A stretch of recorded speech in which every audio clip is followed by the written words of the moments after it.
Lale xanım, bugün sizinlə bizlərə ən çox ünvanlanan sualları cavablayacağıq. Getdik.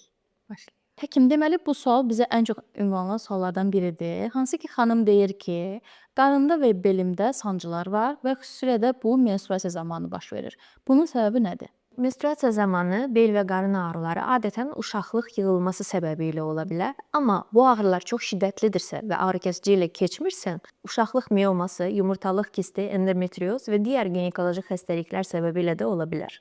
Digər bir xanım soruşur ki, cinsi əlaqədən sonra qan və ona bənzər maye gəlir. Bu normaldır?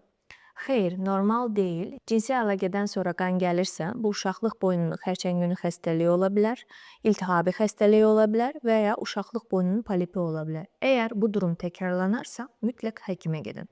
Növbəti sualımız, xanım deyir ki, hamiləlik planlayıram, ondan öncə mütləq hansı analizlərdən keçməliyəm? Hamiləlik planlayan qadınlar üçün 4 ən önəmli analizi söyləyəcəm sizə. Qanın və sideyin ümumi analizi ki, bu anemiyanı, anada anemiyanı və gizli infeksiyanı göstərir. İkincisi torç paneli infeksiyalardır. Bura taksoplazma, sitomegalovirus, məxmərək, herpes virus daxildir ki, bu xəstəliklər uşaqda doğuşdan anomaliyalara səbəb ola bilər. TSH, yəni qalxanvari vəzin hormonu çox yüksək olarsa anada, uşaqda ilərdə əqli geriliyə səbəb ola bilər. Və sonuncusu, qan qrupu və rezus faktor. Əgər ana ilə atanın arasında uyuşmazlıq olarsa, bu gələcəkdə hamiləlikdə uşaqda problem yarada bilər.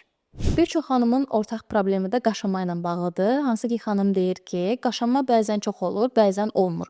Bu ciddi problem ola bilərmi? Bəzən bu sadə gigiyenik vasitələrə reaksiya ola bilər. Bəzən isə bu bakterial infeksiya, göbələk infeksiyası və ya hormonal dəyişiklik səbəbi ola bilər. Əgər belə bir şikayətiniz varsa, mütləq şəkildə həkiminizə başvurun.